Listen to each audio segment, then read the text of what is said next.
प्रणाम। मेरा नाम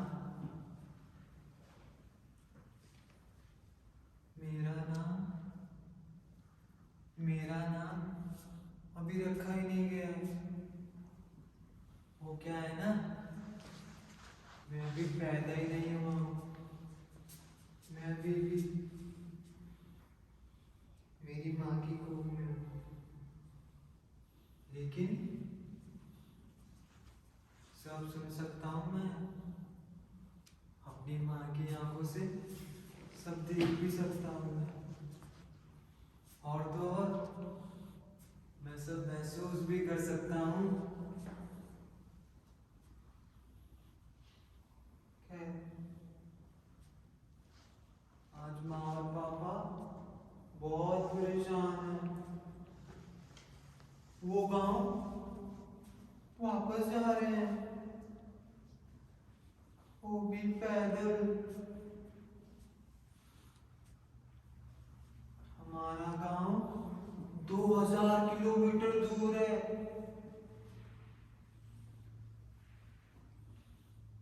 पापा कहते हैं कोरोना की वजह से जाना पड़ेगा। अब ये कोरोना क्या होता है? खैर, मैं अकेले सब कुछ नहीं देखना चाहता। तो आप सब चलेंगे मेरे साथ। लेकिन सबको बताना जरूर कि हमारे साथ क्या क्या हुआ।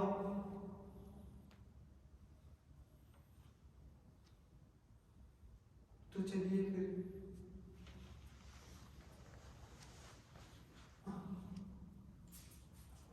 और एक बात बताना तो भूल ही गया मैं। आप सब हमको प्यार से छुट्टू बुला सकते हैं। हमारे माँ और पापा भी हमको प्यार से वही कहते हैं। तो चलिए चलिए। और चलने से पहले अपनी भूख और प्यास की पेटी को बांध लीजिए। काम आएगी।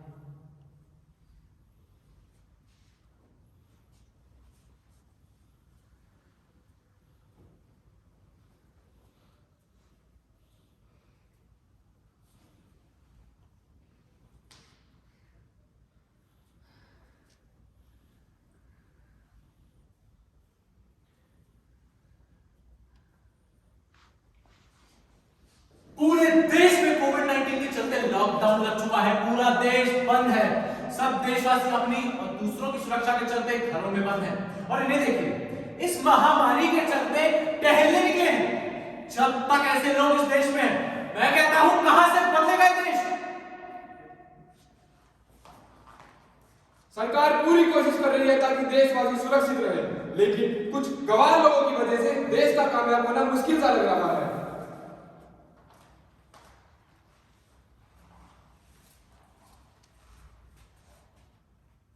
आज बहुत दुख का समय है। पूरा देश मायूसी में है। हर जगह उदासी छाई हुई है,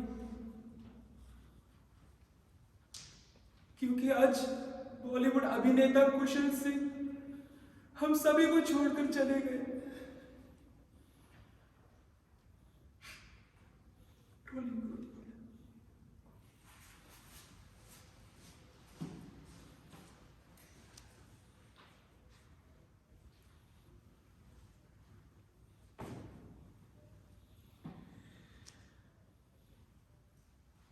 ये कहानी हमारी है। हमारी से मेरा मतलब हम जैसे लोगों की। हम जैसे लोग मतलब? हम जैसे लोग मतलब वो लोग जो आपके बगीचे साफ करते हैं, वो लोग जो अपने खून पसीने से ईंटें ढो ढो कर आपके अस्पताल, आपके स्कूल, आपके मकान बनाते हैं, हम वो लोग हैं। आसान भाषा में कहें तो हम लेबर हैं। और आप लोग सोच रहे होंगे कि कोरोना के चलते हम बेबस हैं, लेकिन नहीं, हमारी जिंदगी तो हमेशा से ही ऐसी है।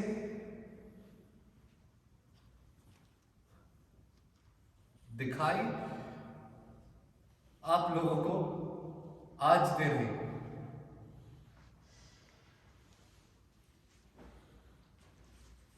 पता है छोटू के पापा, जब मैं बहुत छोटी थी ना, तो हमेशा आसमान में कोई बड़ा सा हवाई जहाज देखा करती थी। मेरा सपना था कि किसी दिन मैं भी एक ऐसे ही हवाई जहाज में बैठूं। लेकिन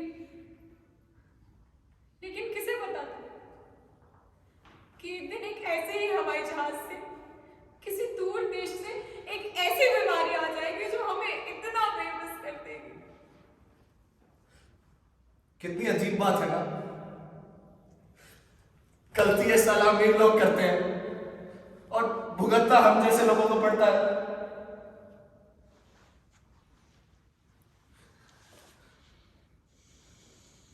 खैर छोड़ो,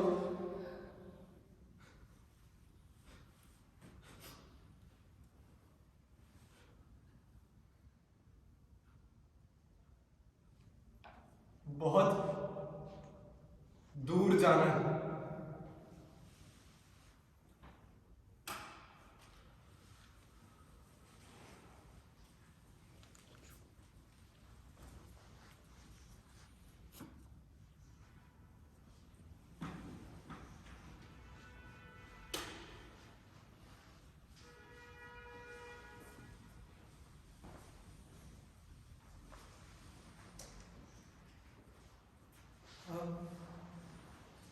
अब 1500 किलोमीटर रह गए हैं।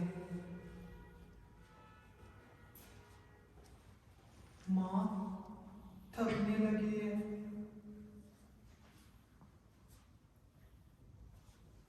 माँ बता नहीं रही है, लेकिन मुझे महसूस हो रहा है।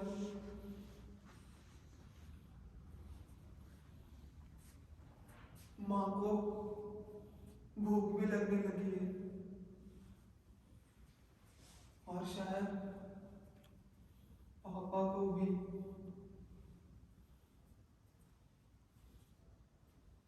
चलते चलते कुछ लोग आए थे हमारे पास खाना देने। हमें लगा कोई तो अच्छा इंसान आया, लेकिन वो तो राजनेता निकले।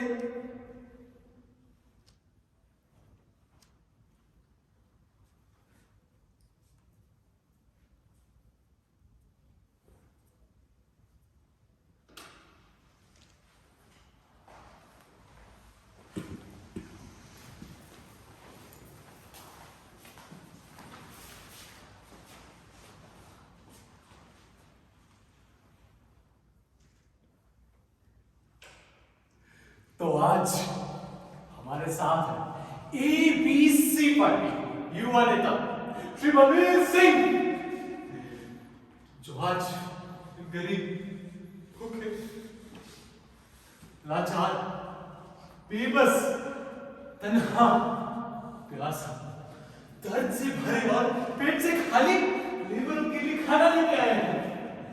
तो बलबीर जी, जैसा कि हम सब जानते हैं कि इस कोविड-19 के चलते सबसे ज्यादा इम्पैक्ट कुशल सिंह के फैंस को हुआ, और उसके बाद ऑटोमोबाइल इंडस्ट्री, एयरलाइन इंडस्ट्री। लेकिन बलबीर जी, आपके तो ऐसी क्या खंजरी होगी कि आप इन दलालों कि आप गरीबों को खाना दे रहे हैं? जी हाँ, सही। जी मैं ये कहना चाहूंगा कि हमें दुख मनाना चाहिए जी, शोक मनाना चाहिए कि बॉलीवुड अभिनेता कुशल सिंह हमारे बीच में नहीं रहे।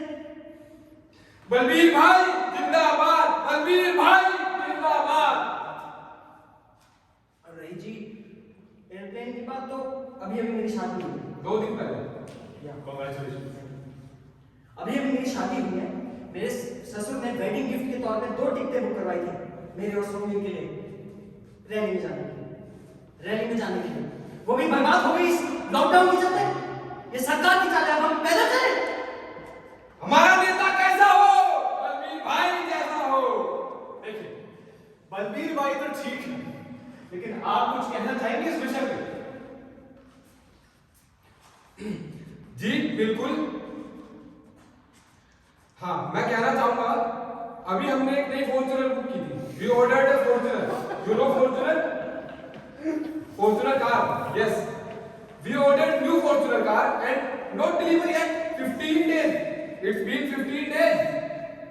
So, where is my Fortuner car? How can we walk in rally? Pedal? How can we go? Pedal? It's very disappointing. What nonsense? अच्छा, बड़ा दुख हुआ सुनकर। लेकिन बलबीर जी, आपके हाथ में पानी और बिस्किट क्यों? जी ये पानी और बिस्कुट इन गरीबों के लिए, ये सरकार के चलते। बलबीर भाई जिंदाबाद। Sorry. मैं कहाँ था? सरकार की सरकार नहीं। ये हक है इन गरीबों का, ना आप इनसे छीन सकते हैं, ना हम और ना ये सरकार। बलबीर भाई जिंदाबाद, बलबीर भाई जिंदाबाद।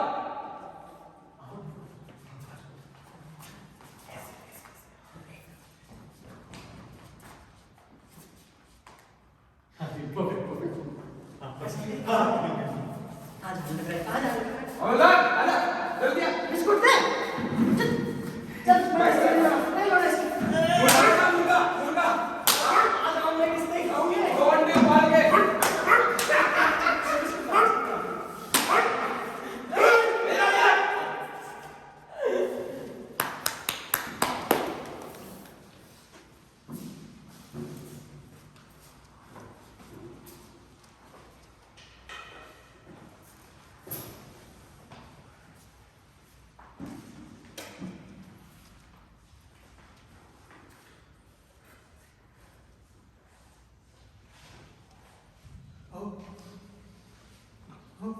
हजार किलोमीटर बचे। मैंने जो आगे देखा वो मैं बयान भी नहीं कर सकता। इंसान के रूप में जानवर भी नहीं कह सकते उनको, तो क्योंकि जानवर भी ऐसा गंदा काम नहीं कर सकते। लेकिन आपको देखना पड़ेगा और आपको सुनना भी पड़ेगा, क्योंकि सच बताना तो जरूरी है ना।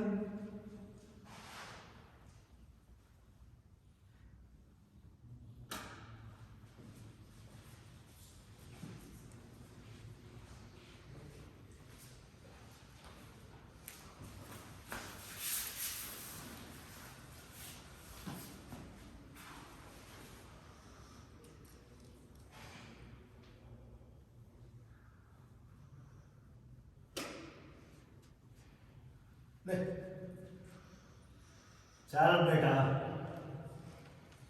अब डाल। दे दे। आएगा। चल ना, कोई ना, अगली बार ले। देख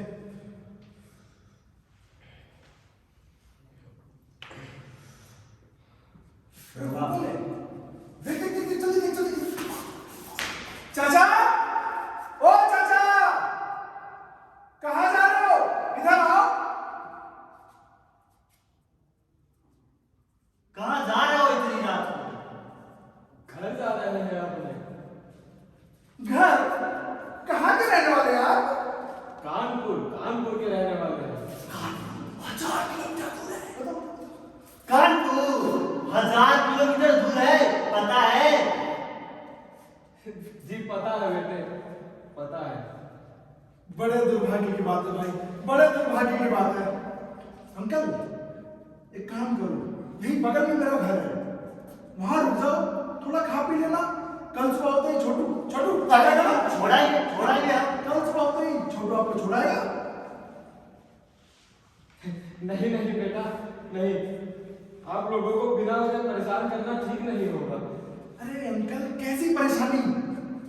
अंधेरी रात का समय है, सुनसान रास्ता है, छोटी बच्ची के सामने कुछ तो सोचो। हाँ बाबू, रुक जाते हैं ना, मैं बहुत थक गई हूँ। और आप भी कुछ देर, हम रुक जाते हैं, आप भी थक गए होंगे। अब तो रुक जाइए ना, अब तो बिटिया भी बोल रही है।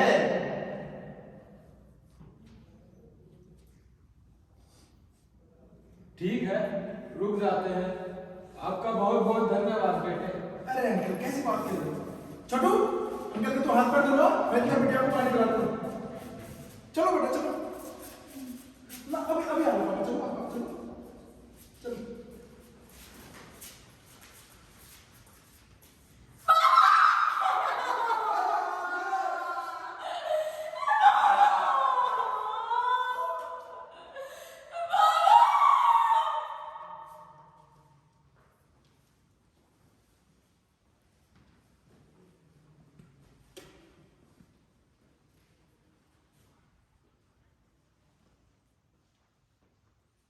पापा बोलते हैं अब से 500 किलोमीटर दूर है हमारा गांव, लेकिन मुझे पता है माँ से अब और दूर नहीं चला जाएगा। माँ के पैर कांपने लगे हैं। माँ की आंखें भी बंसी होने लगी है। माँ के पेट से भी आवाज आ रही है।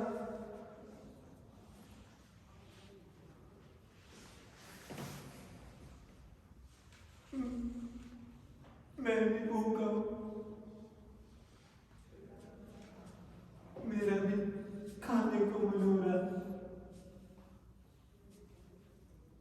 लेकिन मैं माँ को परेशान नहीं कर सकता ना, तो सोचता हूँ थोड़ी देर माँ की गोद में ही सो जाता हूँ। शायद तब तक हम गांव भी पहुंच जाएं।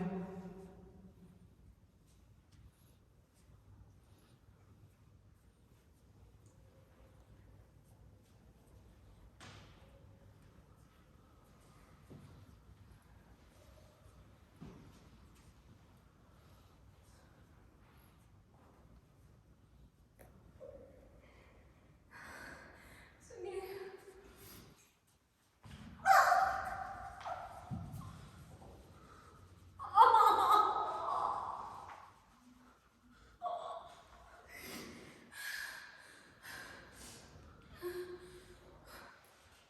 मुझसे और नहीं चला जाएगा। 3 दिन से कुछ नहीं खाया, बच्चा भी भूखा है।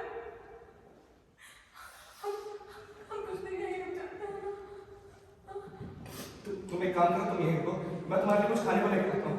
तुम अपना ख्याल रखना और सामान का भी। मैं भी आया और कुछ। क्यों झूठ बोल रहे हैं? इतनी रात में आपको कहाँ कुछ खाने को मिलेगा? तुम उसकी चिंता मत करो, मैं तुम्हारे लिए खाने को लेकर आता हूँ। तुम बस अपना ध्यान रखना। मैं भी आया, मैं तुम्हारे लिए कुछ खाने को लेकर आता हूँ।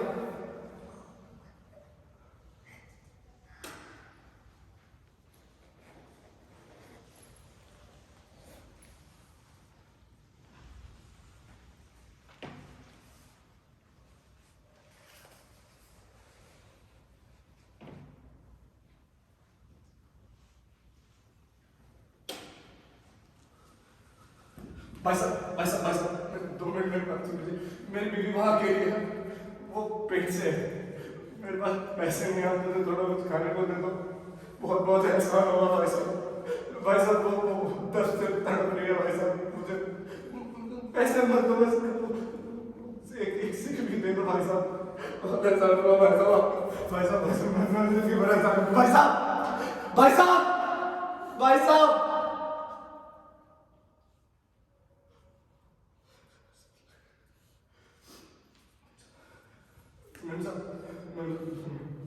मैम साहब, आप तो और मैं बीवी पेट से है, आप तो उसका दर्द समझ सकते हो। मेरे पास पैसे नहीं है मैम साहब। अगर आप मुझे पैसे चाहिए भी ना, मुझे बस थोड़ा खाने को दे दो, मैं जिंदगी भर आपके सामने बोलूँगा। मैं आपके सामने बोलूँगा। मैम साहब, मैम साहब, मेरी बात तो सुन लो।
सरला, सरला उठ जा, मैं तेरे लिए खाने को ले आया। सरला उठ जा, सरला बच्चा भूखा होगा। सरला, सरला उठ जा। सरला उठ जा, सरला उठ जा, सरला बच्चा भूखा होगा। सरला उठ जा, सरला, सरला, सरला।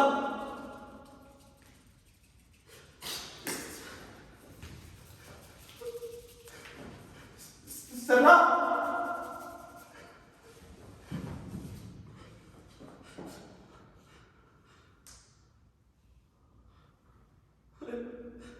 अरे कोई है? अरे मेरी बीवी उठ नहीं रही है, कोई है? अरे कोई मेरी बात सुन सकता है? मेरा सब मारो हो गया। सरला, सरला, बस कुछ दूर और सरला, बस कुछ दूर और।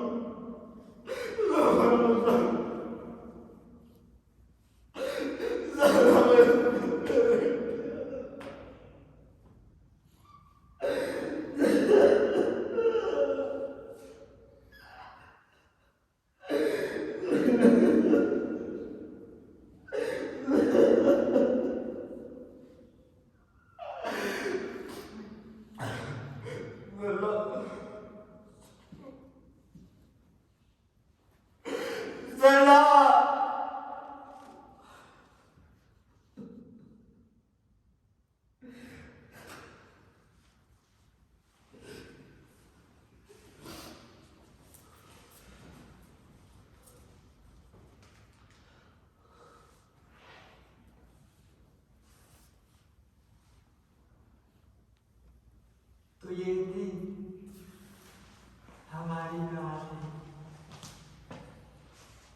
अब आप सोच रहे होंगे कि ये बात कहाँ से आ रही है।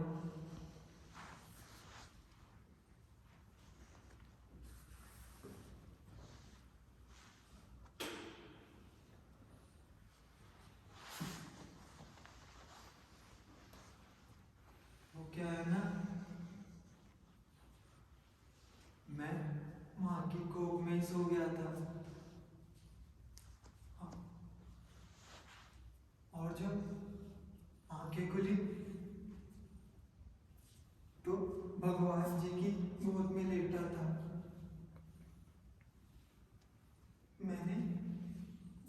मैंने उनसे माँ और पापा के बारे में ही बहुत पूछा, लेकिन वो बताते ही नहीं है। वो गाँव पहुंच गए होंगे ना।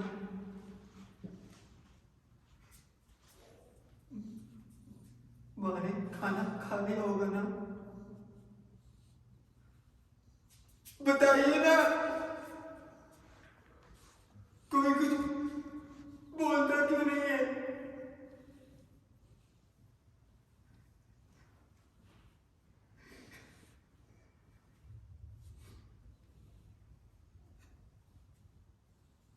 शायद पहुंच गई होगी।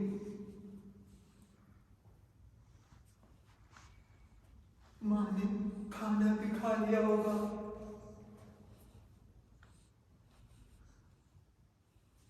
पापा ने सारा भारी सामान गांव वाले कमरे में भी रख लिया होगा। लेकिन मैं आपसे एक बात कहना चाहूंगा। आप मेरी कहानी सबको जरूर बताइएगा। भूल मत जाना मुझे।